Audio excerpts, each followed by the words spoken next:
Assalamualaikum warahmatullahi wabarakatuh. Selamat pagi buat teman-teman semuanya. Semuanya perkenalkan, di sini saya Isnadia Komisatun, mahasiswa Teknik Industri dari Universitas Diponegoro. Nah, di dalam kesempatan kali ini saya ingin membahas mengenai aktivitas yang seringkali kita lakukan.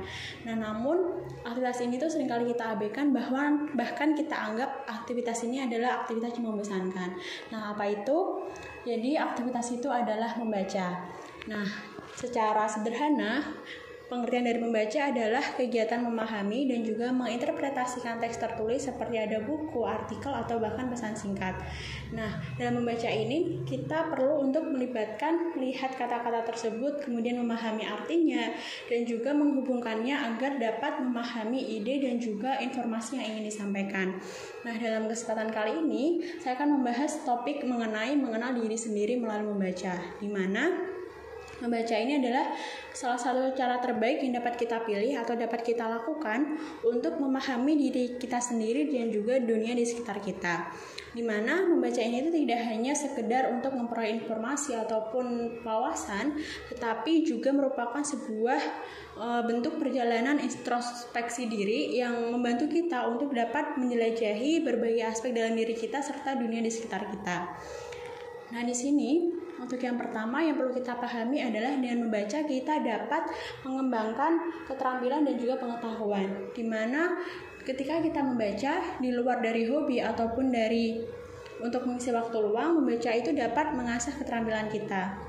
Dimana ketika kita membaca buku, tentunya kita akan mencoba untuk memahami isi buku tersebut dengan menganalisisnya dan juga penalaran. Oleh karena itu, selain untuk membaca, kita juga memungkinkan untuk terus memperluas pengetahuan, untuk wawasan tentang berbagai topik, mulai dari ilmu pengetahuan, sejarah, hingga kehidupan sehari-hari. Oleh karena itu, dengan membaca ini, tentu saja kita dapat menambah informasi atau wawasan, namun juga dapat mengembangkan keterampilan dan juga pengetahuan, seperti yang tadi telah disebutkan, yakni ada analisis dan juga penalaran. Kemudian selanjutnya, dengan membaca kita juga dapat memperluas pandangan kita, di mana melihat dunia dari berbagai sudut pandang yang berbeda. Dapat dilihat dari gambar di sini, terdapat dua orang yang berselisih paham mengenai gambar di bawah ini. Dari orang yang satunya itu mengatakan bahwa angka ini adalah angka 9 dan satunya mengatakan bahwa angka ini adalah angka 6. Nah, dengan membaca, kita itu diharapkan dapat memahami sudut pandang yang berbeda. Nah, sebagai contoh lain, misalnya ketika kita membaca buku fiksi. Nah, di situ kita akan diajak oleh penulis untuk bisa terjun atau masuk ke dalam imajinasinya, agar kita itu dapat memiliki pandangan mengenai karakter yang ada di tokoh tersebut. Kemudian ketika kita membaca buku non-fiksi, maka kita akan diajak penulisnya untuk memahami pengetahuan atau pengalaman dari penulis itu, agar dia itu mencoba untuk menyampaikan informasi yang dia punya. Oleh karena itu, dengan membaca kita dapat menjadi lebih terbuka dan memiliki pemahaman yang lebih luas tentang kompleksitas dunia ini. Nah, selain memperluas pandangan, membaca itu juga dapat bermanfaat bagi kita untuk menemukan minat dan bakat pribadi. Nah, ketika kita sedang bingung minat atau bakat kita itu di mana, kita bisa menemukannya dengan melalui membaca. Di mana membaca itu memungkinkan bagi kita untuk mengenal dan juga mengeksplorasi berbagai topik dan subjek yang menarik minat kita. Kita itu bisa membaca buku yang sekiranya sesuai dengan minat kita. Ataupun ketika kita belum memiliki minat atau bakat, kita bisa mencoba untuk membaca buku dari berbagai topik.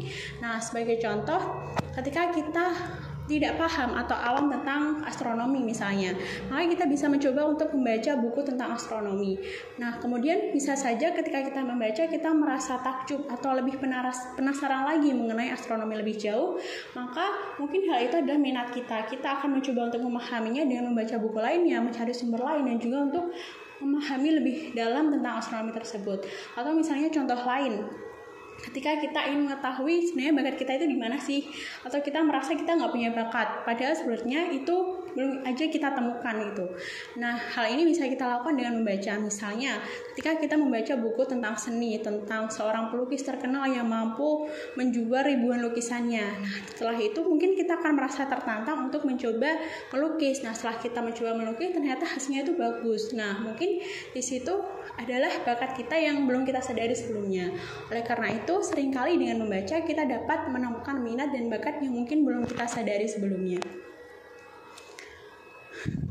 Nah, selain itu, dengan membaca juga dapat membangun pemahaman diri, di mana misalnya dalam sebuah buku fiksi di situ menceritakan karakter yang memiliki sikap atau sifat yang mungkin relevan dengan diri kita, maka hal itu juga dapat kita gunakan untuk bercermin atau memahami diri kita secara tidak langsung dari karakter yang ada di buku. Nah, oleh karena itu, misalnya ketika karakter itu mampu menyelesaikan sebuah masalah, di situ mungkin kita dapat memahami diri kita ketika kita nantinya berada di situasi yang sama, kita bisa melakukan apa yang dilakukan dari karakter tersebut. Oleh karena itu, buku dapat memperdalam pemahaman kita tentang siapa diri kita sebenarnya. Nah, hal ini dapat kita dapat dari beberapa poin, misalnya mengenali pola-pola perilaku. Dari perilaku dari karakter tersebut, kita bisa melihat perilaku kita tuh sebenarnya bagaimana, atau mungkin sama dengan karakter atau berkebalikan. Nah, kemudian nilai-nilai penting. Dari buku yang kita baca, kita bisa mendapatkan nilai-nilai penting tentang kehidupan sehari-hari atau tentang pengetahuan atau ilmu yang sesuai dengan buku yang kita baca.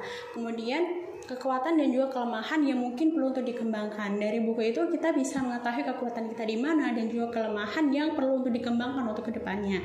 Oleh karena itu, dengan demikian, membaca bukan hanya memberikan kita kesempatan untuk melarikan diri ke dunia imajinatif, tetapi juga menjadi cermin yang membantu kita memahami dan mengembangkan diri kita sendiri. Nah, selain itu, kita juga dapat memanfaatkan membaca untuk mendorong pengembangan diri kita. Seperti contoh sebelumnya, ketika ada karakter yang dia itu memiliki masalah, kemudian mampu menyelesaikan masalah tersebut, atau bahkan dia mampu meraih cita-citanya, itu dapat menjadi dorongan bagi kita untuk dapat mengembangkan diri kita seperti yang ada di tokoh, atau lebih baik dari karakter yang ada di buku tersebut.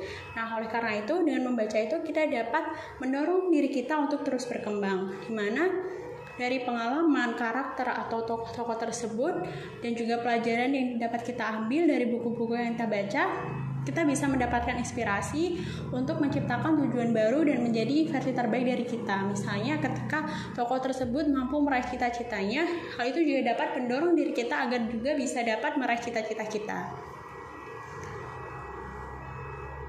Nah, untuk contoh agar kita lebih relevan dengan membaca ini, contohnya di sini ada Presiden ketiga Republik Indonesia, yakni Baharudin Yusuf Habibie, di mana atau dikenal dengan B.J. Habibie. Nah, dalam sebuah wawancara, beliau itu pernah mengatakan bahwa beliau itu selalu meluangkan waktunya kurang lebih 7,5 jam sehari yang digunakan untuk membaca. Nah, beliau juga mengungkapkan bahwa buku adalah sumber pengetahuan yang tidak ternilai harganya.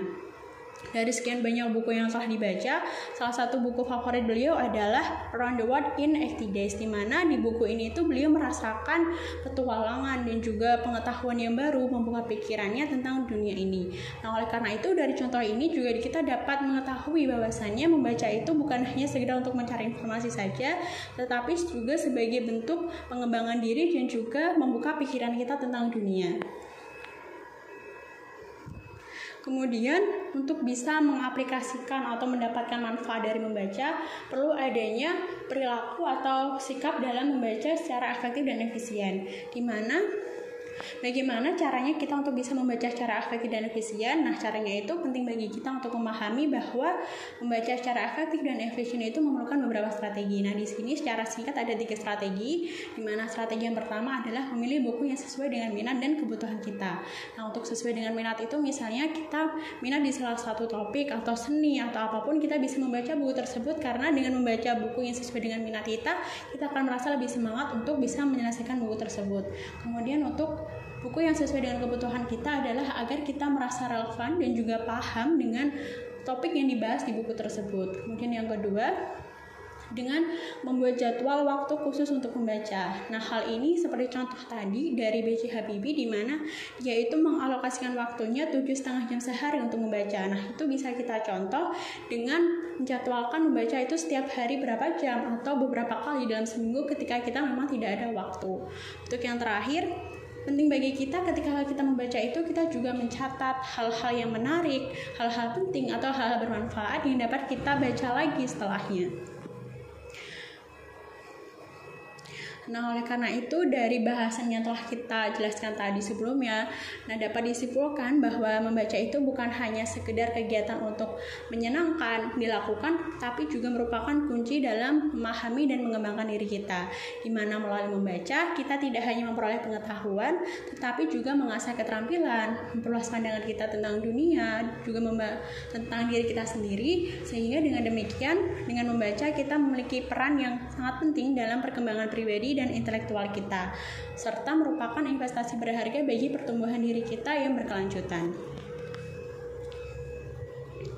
Oleh karena itu, mari kita mencoba untuk sering membaca atau menjadikan membaca adalah bagian dari diri kita dalam pengembangan diri. Dan semoga dengan membaca kita juga dapat mendapatkan informasi, wawasan, dan juga sebagai bentuk pengembangan diri kita agar dapat lebih baik ke depannya dengan cara tadi seperti membaca buku sesuai minat, sesuai kebutuhan, dan juga mencoba untuk menjadwalkan membaca setiap harinya. Mungkin sekian yang dapat saya sampaikan. Terima kasih. Wassalamualaikum warahmatullahi wabarakatuh.